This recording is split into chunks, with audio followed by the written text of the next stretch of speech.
Romanos capítulo 12, los versículos 1 y 2. He titulado a este pasaje Una transformación necesaria. Este pasaje es tan rico que no lo vamos a alcanzar a ver todo hoy día, estos dos versículos. El próximo domingo vamos a concluir, al menos con esto, que es la introducción a todo lo que el apóstol tiene para decir en estos 5 capítulos que restan del libro de Romanos. Pero hoy día solamente los versículos 1 y 2. Así que, hermanos, os ruego por las misericordias de Dios que presentéis vuestros cuerpos en sacrificio vivo, santo, agradable a Dios, que es vuestro culto racional. No os conforméis a este siglo, sino transformaos por medio de la renovación de vuestro entendimiento, para que comprobéis cuál sea la buena voluntad de Dios, agradable y perfecta. Hace algunos domingos atrás nos enfocamos en que no podemos servir a Dios solo guiados por nuestras conciencias, ¿recuerdan? No podemos servir a Dios solo guiados por nuestras conciencias, porque esta corresponde con nuestra naturaleza caída. Si queremos servir a Dios y dedicar nuestras vidas a Él, no será sin la guía del Espíritu de Dios, que usa como instrumento para tal fin la palabra de Dios. El Espíritu de Dios usa su palabra para guiarnos en este querer hacer su voluntad.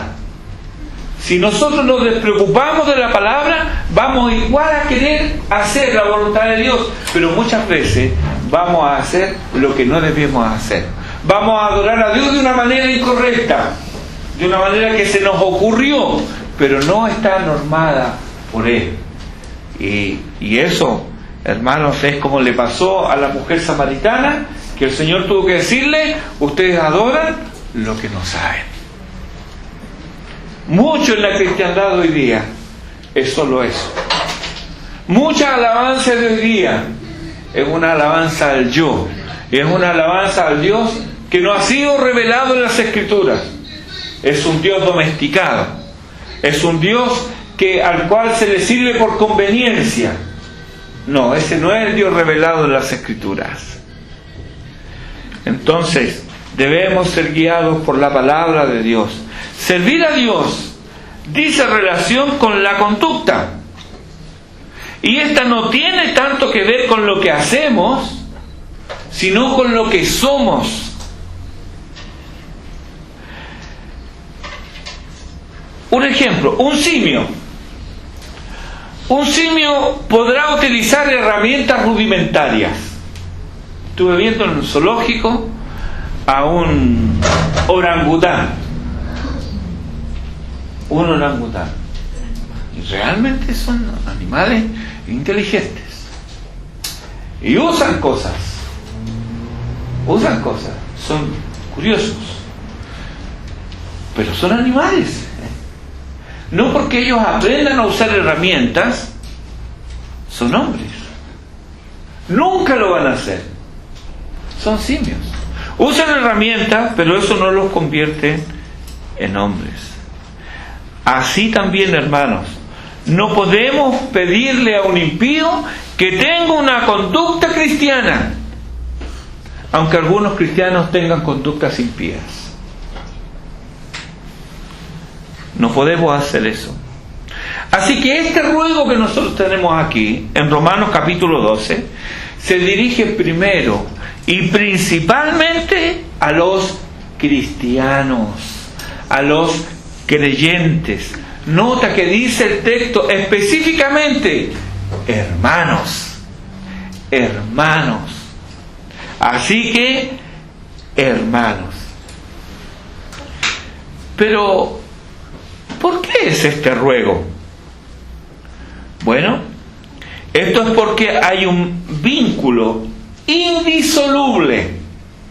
O sea, un vínculo que no se puede disolver entre la doctrina y la conducta. No se puede disolver. Están unidos la doctrina y la conducta. Si tú crees de Dios algo incorrecto, tendrás una conducta incorrecta. Hemos hablado cuando hemos hablado sobre los 10 mandamientos. Y el error en el catolicismo romano, por ejemplo, de considerar, de hacer los pecados no todos iguales, sino que hay algunos que son más graves que otros. Entonces para ellos hay los pecados veniales y los pecados mortales. Y dentro de los pecados veniales, ¿qué tenemos? La mentira. ¿Cuál es la consecuencia de eso? ¿Cuál es la consecuencia? Es como que, sí, a Dios le importan los pecados, pero realmente no le importa mucho. ¿Y qué sucede cuando hemos sido criados de esa manera? Que la mentira es parte de nuestro modo de vida. Es parte de nuestro modo de vida. Entonces tenemos una conducta que no se condice con nuestra calidad de creyentes, de hijos de Dios. ¿Por qué? Porque hay una doctrina detrás que hemos aceptado, que hemos asimilado, donde pensamos que a Dios no le importa tanto. Cuando la Biblia lo condena claramente, por algo está en los 10 mandamientos. Entonces, esas son algunas de las cosas que pasan. Cuando hacemos una disolución entre la doctrina y la conducta, eso no se puede hacer. Están unidos. Cuando nosotros analizamos este ruego en sí, nos damos cuenta de que se refieren a las vidas cotidianas de cada cual. En primer lugar, a cada cual ¿cuál debe ser la actitud del creyente para con Dios? ¿Cuál debe ser la actitud del creyente para con Dios? Y luego, como consecuencia lógica, desde el versículo 3 del capítulo 12 hasta el final de este capítulo, habla del cristiano en la iglesia, pensando en su servicio, en su comunión y en el compañerismo con los otros creyentes. Pero también, y si nosotros miramos, por ejemplo, desde el versículo 14 hasta el 21 del capítulo 12, también nos habla de la actitud que debemos tener hacia los que en realidad no son nada amables con nosotros.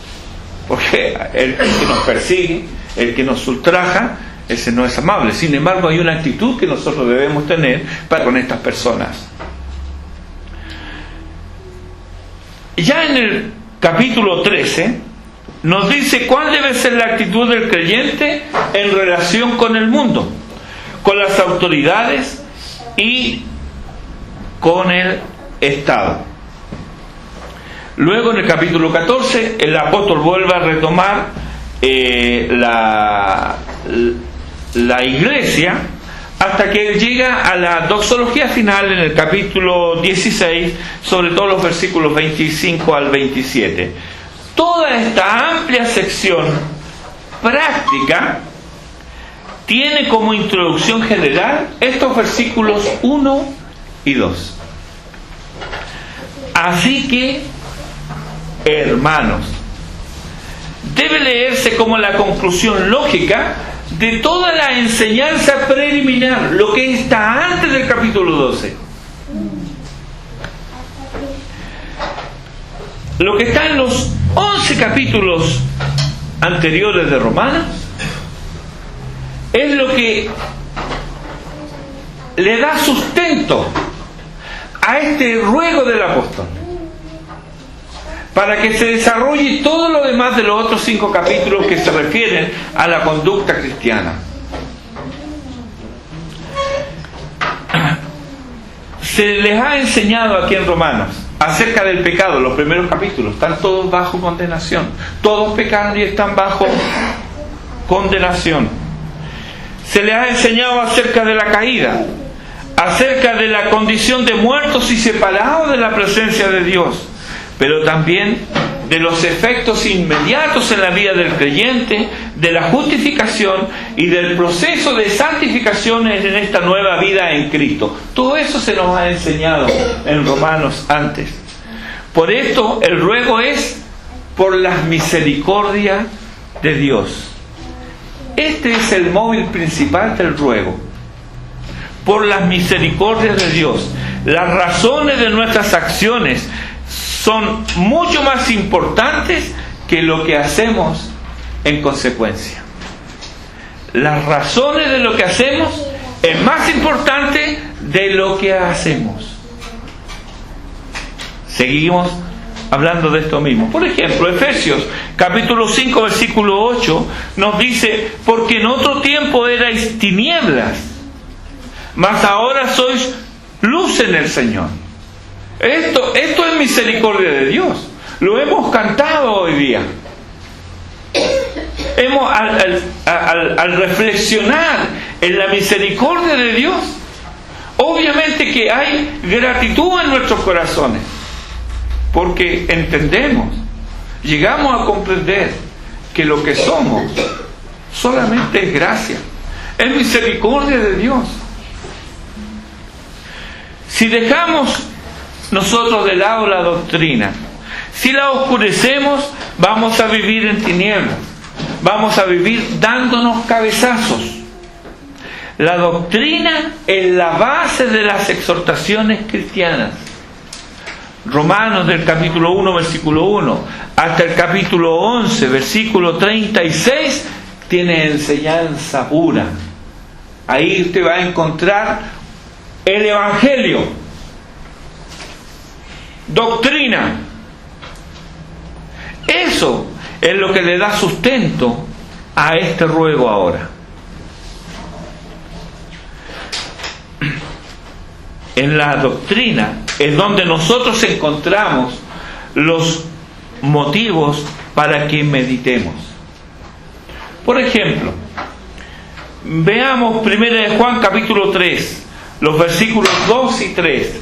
Dice: amados, ahora somos hijos de Dios, y aún no se ha manifestado lo que hemos de hacer, pero sabemos que cuando Él se manifieste, seremos semejantes a Él, porque le veremos tal como Él es.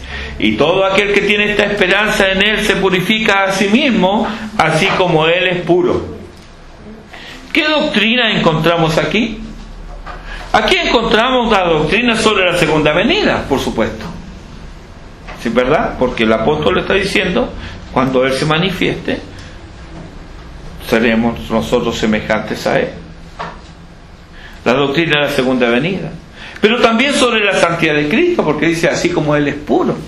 Entonces también tenemos la doctrina de la santidad de Cristo y sobre el hecho de que lo veremos a Él. Eso es lo que nos enseña. Entonces, ¿qué es lo que resulta de la doctrina que se esboza en este pasaje cuando se lee y se comprende? Hermanos, pensamos entonces: se aproxima mi encuentro con Él. No será un encuentro casual de un hola, ¿cómo te va? No, no es ese tipo de encuentro, porque ahí finalmente cada cual sigue su camino. No será ese tipo de encuentro. Tampoco será un encuentro de vista como a la distancia. No, tampoco será así. Este será una comparecencia ante la presencia del Rey del Universo, de nuestro glorioso Rey, y Él es santo.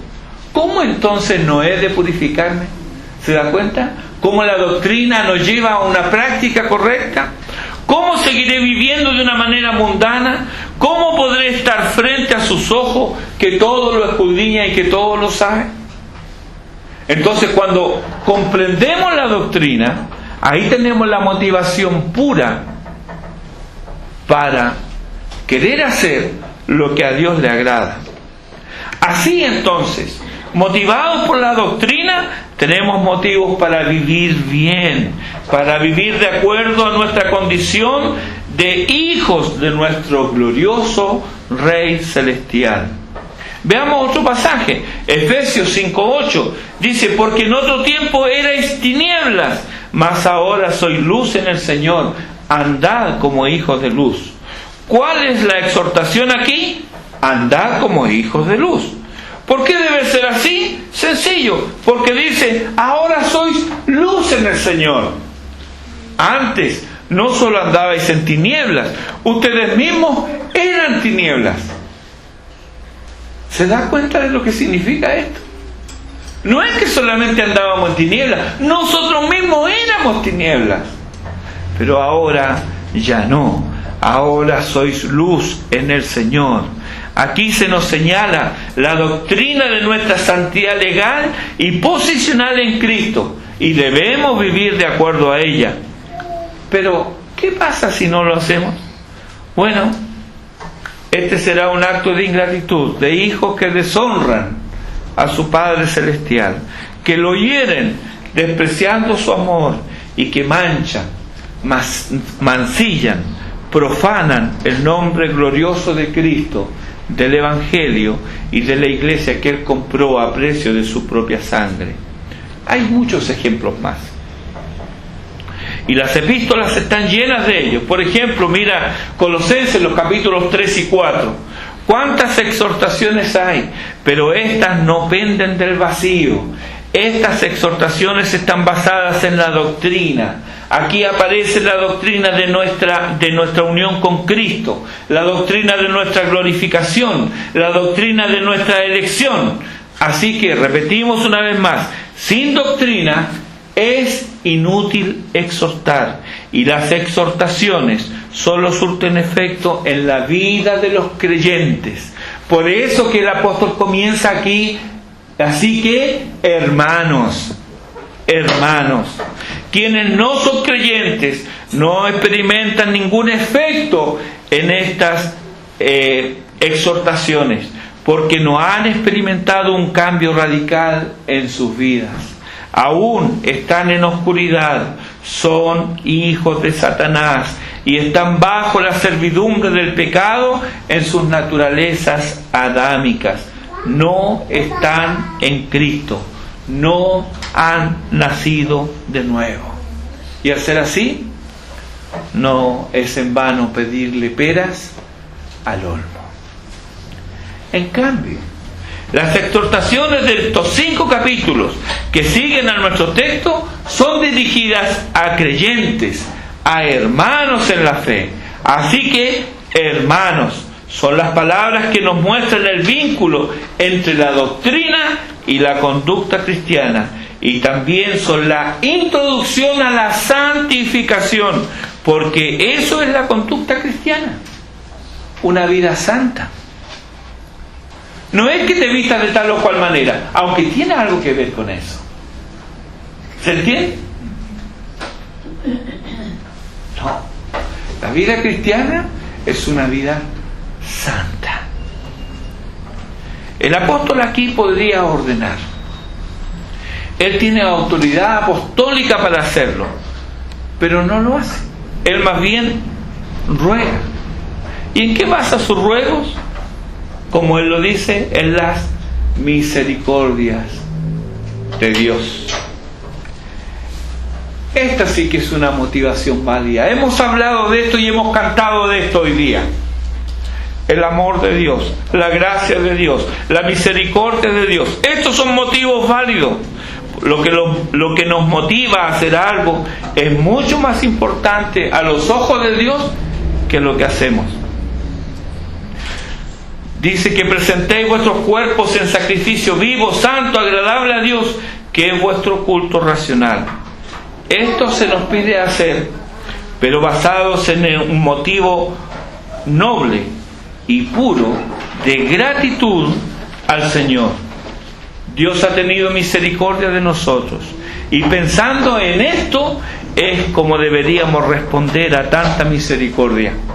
Nota en el capítulo anterior, los versículos 29 al 32 del capítulo 11 de Romanos, Pablo repite 4 veces en 3 versículos la palabra misericordia.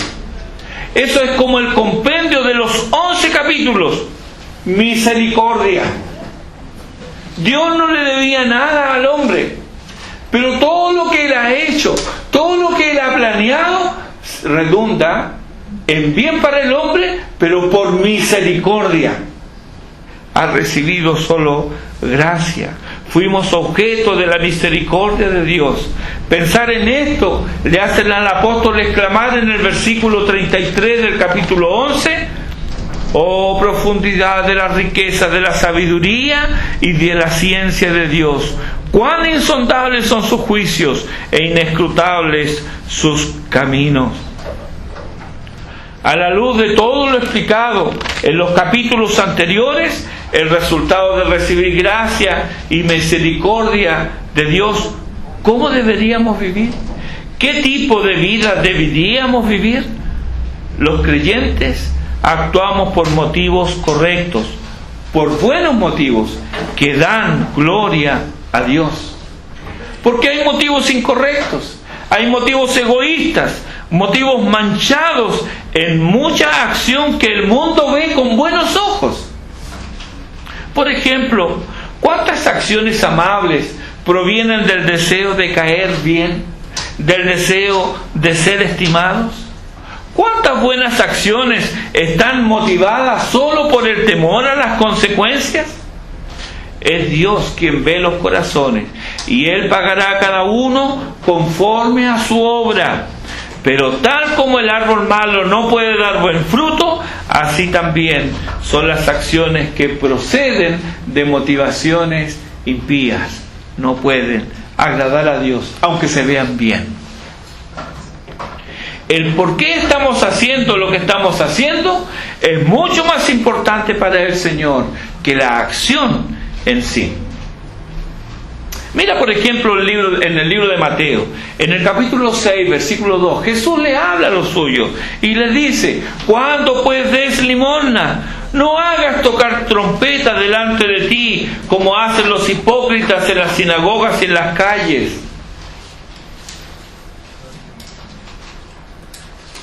para ser alabados por los hombres. Al ver estas acciones, el mundo dirá: oh, qué generoso este hombre, ¿cuánto da? Ah, fulano de tal dio 1 millón, o sea, toda una parafernalia, a un redoble de tambores, porque va a donar tantos millones, y todo el mundo dice: oh, qué generoso, qué buenos que son. ¿Ah? ¿Qué dice el Señor? Hipócritas. Porque no lo hace, porque tiene cuidado del pobre. No lo haces eso porque tienes gratitud a Dios que te ha dado tanto y quiere devolver en parte lo que Él te ha dado. No lo haces por eso. Lo haces para ser alabado por los hombres. Es el único ejemplo, y este ejemplo lo da el Señor. Hay más ejemplos. Por ejemplo, en el mismo capítulo 6, en el versículo 5, mire, dice: cuando ores, no seas como los hipócritas, porque ellos aman el orar en pie en las sinagogas y en las esquinas de las calles para ser vistos por los hombres. Otra vez, aquí el mundo va a ver esto, y ¿qué es lo que va a decir? ¡Oh, qué hombre piadoso! Este es un hombre de oración. Y muchos dicen así también. Bueno, no muchos, pero yo escuchaba más de uno así: no, hermano, yo soy un hombre de oración. Yo puedo estar 4 o 5 horas orando. No, a mí, déjenme la oración. Yo soy un hombre de oración. Y los mismos confiesan: pero la Biblia no, yo no soy muy bíblico. No, la verdad es que la Biblia yo no. Pero son buenos para orar.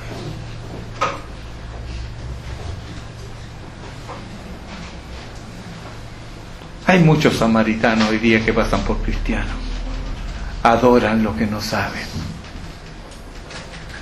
¿Cómo puede orar tanto si no conoce al Dios revelado en la Biblia? Eso es lo que dirá el mundo, ¿verdad? Cuando ve a un hombre así, orando de esa manera. Qué lindo que ora. Qué hombre piadoso. Pero Dios, en cambio, dice: hipócrita, porque no haces esto para comunicarte conmigo, no haces esto para glorificarme a mí, no haces esto para pedir que yo intervenga en tus asuntos, no, tú lo haces solamente para ser visto por los hombres. Lucas 16:15 dice que lo que los hombres tienen por sublime delante de Dios es abominación. ¿Por qué? Porque el motivo detrás de la acción es completamente incorrecto. Incorrecto. Entonces, aquí tenemos nuestro texto. Así que, hermanos, os ruego por las misericordias de Dios que presentéis vuestros cuerpos en sacrificio vivo. Y cuerpo aquí significa cuerpo. No lo espiritualicemos. No es el alma, no es el espíritu, es el cuerpo. Aquí esto es una figura de lo que eran los sacrificios en el Antiguo Testamento, donde se presentaba un animal y se sacrificaba a Dios. Ahora el apóstol dice, eso ya pasó. El cordero que fue sacrificado por nosotros, el cordero pascual, ya fue sacrificado por nosotros, dice Pablo a los Corintios. Ya no hay más esos sacrificios. Ahora ustedes deben presentarse en sacrificio vivo. No animales muertos, no, en seres vivos que se presentan a Dios como sacrificio. Ahora, hermanos, ¿por dónde se exhibe el pecado en nuestras vidas? ¿Dónde tiene su fuente de escape el pecado en nuestras vidas? Porque el pecado mora en mí, mora en usted, mora en nosotros. El apóstol dice que él contaba eso y parecía como increíble. El pecado mora en mí. ¿Por dónde se manifiesta eso hacia afuera? Por medio de nuestros cuerpos, por medio de nuestras manos, por medio de nuestros pies, por medio de nuestra lengua, por medio de nuestra boca, por medio de nuestros oídos, por medio de nuestros ojos, por medio de nuestros sentidos, nuestros pensamientos. Y todo esto que tiene que ver con la mente, tiene que ver con el cuerpo. Entonces es necesario presentar nuestros cuerpos ahora en sacrificio vivo. ¿Qué es esto? ¿Significa que voy a vivir en ayuno 30 días seguidos? No, hermanos. No se refiere a eso. Sino que, como todo esto es un todo, ahora todo lo que haga con cada parte de mi ser debe ser pensando en que en la misericordia de Dios. Dios me ha amado tanto, me ha dado tanto. ¿Cómo voy a usar mi lengua para otra cosa que no sea para honrarlo a Él? Dios me ha dado tanto. ¿Cómo no voy a usar mi mano en otra cosa que no traiga en esta mano gloria a Dios? Dios me ha amado de tal manera que me ha protegido durante todos estos años y me asegura una eternidad con Él. ¿Cómo voy a usar mis pies para otra cosa que no sea para honrar a mi Dios? Presentar vuestros cuerpos en sacrificio vivo, santo, agradable a Dios, que es vuestro culto racional, vuestro culto lógico. Hay versiones que dicen vuestro culto lógico y espiritual, porque el ser humano es un ser integral. No hay tal cosa, bueno, es que en espíritu servimos al Señor. Cuidado con eso, porque si no le sirves con tu cuerpo, no le estás sirviendo con nada. No le estás sirviendo con nada. Por eso que no solo sirve a Dios quien predica, o quien dirige un servicio, o quien canta una alabanza en un coro. No, También está sirviendo a Dios quien allá en el hogar está preparando la comida. Está sirviendo a Dios. Está sirviendo a Dios quien allá en el trabajo donde nadie lo ve. Y donde incluso en vez de hacer 3 agujeros, él hace 2 nomás para terminar más rápido e irse antes a la casa. Total, ¿quién va a revisar si falta un agujero? Pero sirve a Dios. Y aunque los demás terminen antes haciendo trampa, él va a hacer bien las cosas. Y tal vez a alguien no le convenga eso y tome represalias por eso, pero podemos ir con nuestra frente en alto. Hice lo que debía hacer, y eso honra a Dios. Y estando bien con Dios, como decía mi bisabuelita, los santos son inquilinos, no me preocupan. ¿Por qué? Porque estoy honrando a mi Dios. Pero esa necesidad, ese querer honrar a Dios, no nace de una obligación que me pesa. No nace de eso. Nace de mi gratitud a Dios. Nace de mi gratitud, de conocer, de saber quién es mi Dios y quién era yo. ¿De dónde me sacó? Lo que soy. ¿Y cuál es mi destino eterno? Hermano, ¿alguno de ustedes se había imaginado un destino eterno, lleno de dicha y felicidad, en un lugar donde no va a entrar la muerte, ni el clamor, no va a haber dolor, no va a haber llanto? ¿Te puedes imaginar un lugar así? No nos podemos imaginar un lugar así, porque vivimos en este mundo rodeado, manchado, mancillado por el pecado y por nuestro pecado, y cosechamos los efectos de ello. Pero tenemos una herencia eterna que desde ya podemos disfrutar. ¿Y por qué? Porque lo merecemos, porque somos más inteligentes. Alguien me escribía hace algunos días atrás, ¿qué hacer? Porque su hijita de 5 años oraba y decía que ella no quería irse al infierno, que ella quería irse al cielo. Y me decía, pastor, es correcto porque yo entiendo que la salvación hay que entender los hechos básicos de la salvación para ser salvo. ¿Será así? Si esto es así, hermanos, entonces el libro de Jonás tendríamos que arrancarlo de la Biblia, porque ahí Dios muestra misericordia en un pueblo impío. Un pueblo impío, pero Dios muestra misericordia, dice, donde hay más de 120,000 que no saben discernir entre su mano izquierda y su mano derecha. ¿Quiénes son estos? Los menores de 5 años. Cuando llegan a kinder les ponen, ¿cierto?, una cintita roja o azul para que ellos sepan cuál es la mano derecha y cuál es la izquierda, porque si no ellos no saben. Y Dios tiene misericordia de estos niños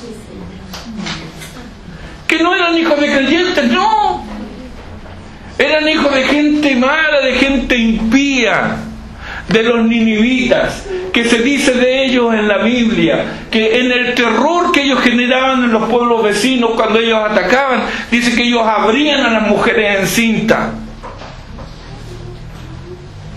Eso eran los ninivitas. Una de las cosas que ellos hacían horribles era tomar a los principales de la ciudad y despellejarlos vivos y luego su piel extenderla frente a los muros de la ciudad que ellos sitiaban. Eso eran los ninivitas. Pero habían niños. Y Dios envía a Jonás para que predique. Jonás no quiere hacerlo. ¿Por qué? Porque yo sé que tú eres misericordioso. Esta gente no se merece eso. ¿Quién se merece la misericordia de Dios? Por definición, la gracia es gracia, no puede ser merecida. Entonces, cuando nosotros somos conscientes de esto hace que los mandamientos de Dios no son gravosos. No es algo que nos cuesta. Es algo que deseamos, que anhelamos vivir cada día. Y nos lamentamos cuando caemos, cuando fallamos. Y cada día debemos arrodillarnos y le pedimos perdón a Dios por estas fallas. Porque no debiera ser así. Pero ¿cuándo es esto? Cuando conocemos, cuando sabemos la doctrina.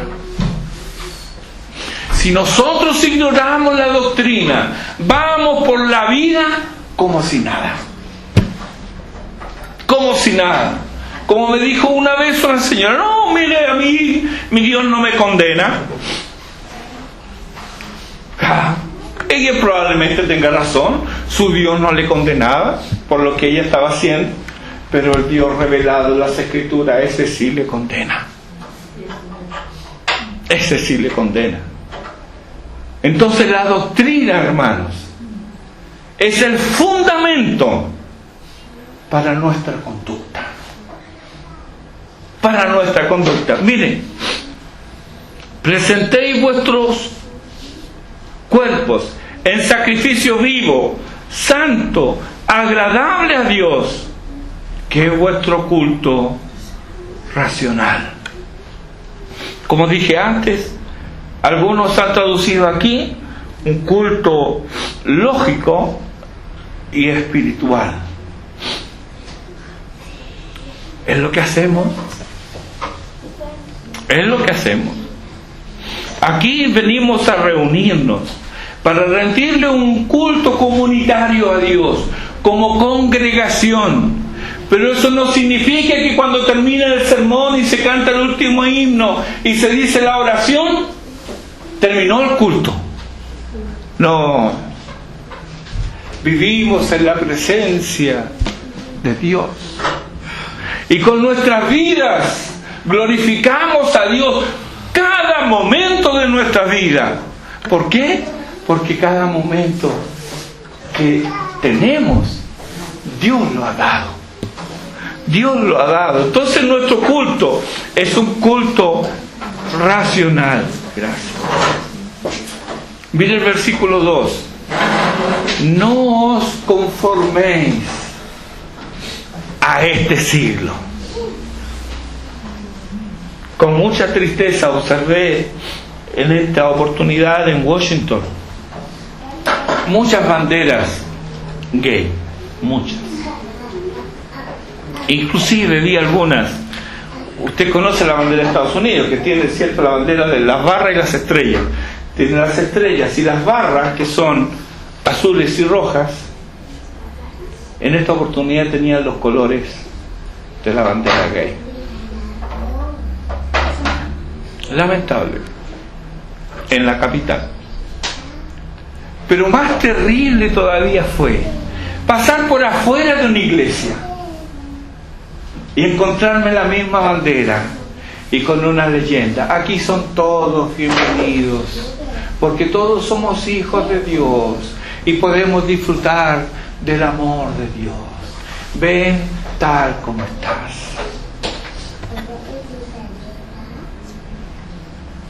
Han olvidado que el apóstol dice: no os conforméis. ¿Qué significa esta palabra? Esta palabra viene como de un molde. Conformarse. El agua toma la forma del recipiente que la contiene. Si usted tiene un recipiente cuadrado, el agua no toma una forma redonda, toma la forma cuadrada. Si tiene algo ovalado, toma la forma ovalada. Se conforma al recipiente que la contiene. Eso es lo que no debemos hacer. No os conforméis a este siglo. Pero ¿cuándo podemos hacerlo? Otra vez, cuando conocemos la doctrina. Porque la doctrina hace que detectemos la falsa doctrina. Y esto disfrazado de amor de Dios, que no es otra cosa que una licencia para el libertinaje, vamos a poder reconocer si no. Dios no cambia y Él considera eso como algo abominable a sus ojos. Por lo tanto, aquí no estamos hablando de amor, al menos no del amor tal como se expresa en las Escrituras. No os conforméis a este siglo. Conformarse al siglo es muy fácil. Es muy fácil. Es más, si nosotros nos detuviéramos y reflexionáramos en nuestras vidas, nuestras creencias, las inspeccionáramos una a una, veríamos, hermanos, cuánto del mundo hay en lo que pensamos, en lo que sentimos, en lo que deseamos, en lo que hablamos. ¿Por qué es esto? Porque hemos dejado de lado la doctrina. Hemos dejado de lado la palabra de Dios. Nos conformamos a este siglo. Ahora el mandamiento no solo tiene un aspecto negativo, sino que también tiene un aspecto positivo. No solo es no os conforméis, no toméis las formas del mundo, sino dice transformaos. Transformaos. Y aquí le está hablando a los hermanos. Entonces esto no se refiere a la salvación. Le está hablando a quienes ya son salvos. Este transformados tiene que ver con la vida después de ser salvo. Una transformación. Pero miremos cómo se lleva a cabo esta transformación. Dice, transformados por medio de la renovación de vuestro entendimiento. Hermano, yo tuve problemas, recuerdo cuando estaba en segundo año en el industrial. Me costó mucho química. Me costó mucho. ¿Y qué tuve que hacer? Bueno, tuve que tomar clases particulares. ¿De qué cree usted? De ajedrez, de matemática, de lengua. No, de química. Me metí en el mundo de la química y tenía una profesora que me dio como caja durante 2 semanas. Después de clase tenía que ir con ella y ella con química. Yo soñaba con fórmulas químicas, con los elementos químicos. Me aprendí la tabla periódica así. Como nos aprendemos las tablas de multiplicar, yo me aprendí la tabla periódica de los elementos. ¿Por qué? Porque la utilizaba ahí en química. ¿Con qué llené mi pensamiento? Con química. ¿Por qué? Porque eso era lo que yo necesitaba.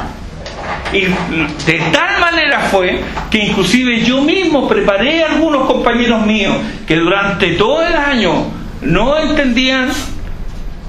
Ahora, para ser honesto, es porque éramos flojos nada más, hermano, porque era una buena profesora. Pero bueno, no entendían. Y yo hice las veces de profesor de mis compañeros.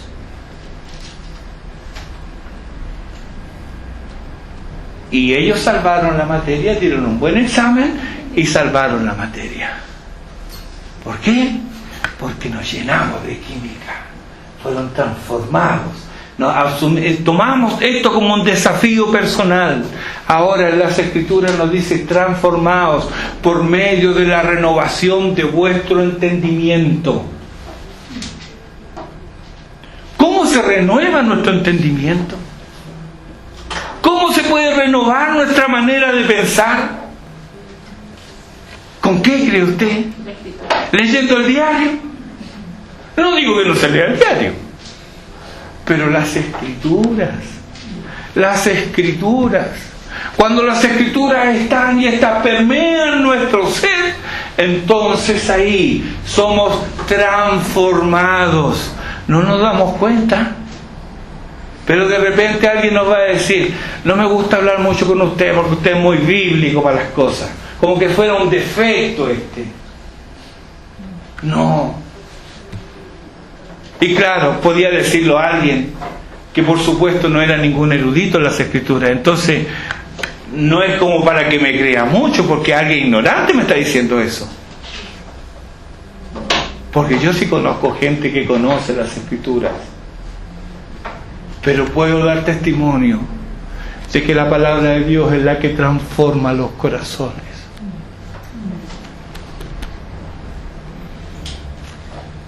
La palabra de Dios hizo que yo amara lo que antes aborrecía. La palabra de Dios hace que aborrezcamos lo que nosotros amamos. La palabra de Dios lo hace. Ahí es transformado nuestro entendimiento. La renovación de vuestro entendimiento. ¿Por qué hay tanto creyente que cree tantas cosas, algunas tan estrambóticas? No tienen ni pie ni cabeza. Y uno dice, pero ¿de dónde sacan esas cosas? ¿Cómo es que hacen eso? Es que su entendimiento no ha sido renovado. ¿Por qué? Por ausencia de lo único que puede renovar la mente del hombre. Y esta es la palabra de Dios. Algunos podrán decir, bueno, pero ¿no es el Espíritu de Dios? ¡Claro que sí!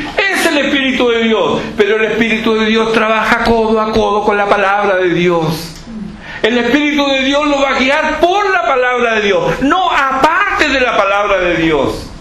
No es que, bueno, yo sé que la Biblia dice eso, pero yo creo. No, eso ya estamos mal ahí. Renovación de vuestro entendimiento. Note que van juntos. No nos conformamos a este siglo, porque somos transformados por medio de la renovación de nuestro entendimiento.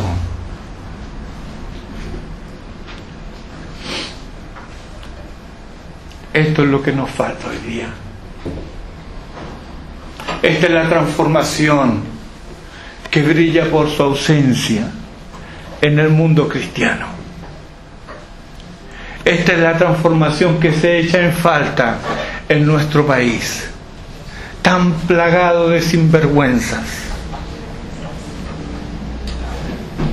Esto es lo que necesitamos. No necesitamos una religión más. No necesitamos de ritos. No necesitamos de estas cosas.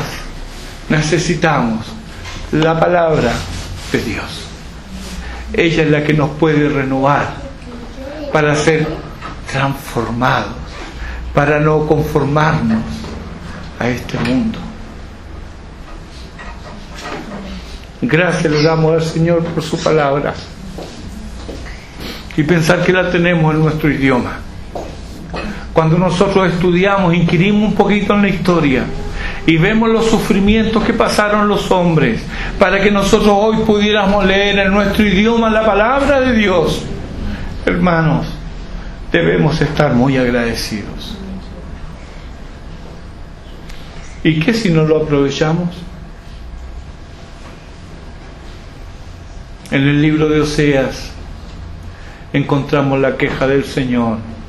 Mi pueblo fue destruido. ¿Por qué? Porque despreció el conocimiento. Y luego dice, por cuanto te olvidaste de la ley de tu Dios, yo también me olvidaré de tus hijos. Yo lo quiero eso.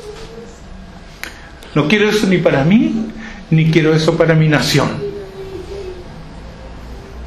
Amo este país y su gente, pero eso significa que debemos arrepentirnos, debemos volvernos al Señor, debemos volvernos a las Escrituras. Dios tenga misericordia de nosotros y haga de usted y de mí hombres y mujeres que no se conforman a este siglo, sino que son transformados cada día por medio de la renovación de nuestro entendimiento. Dios tenga misericordia de nosotros. Oremos.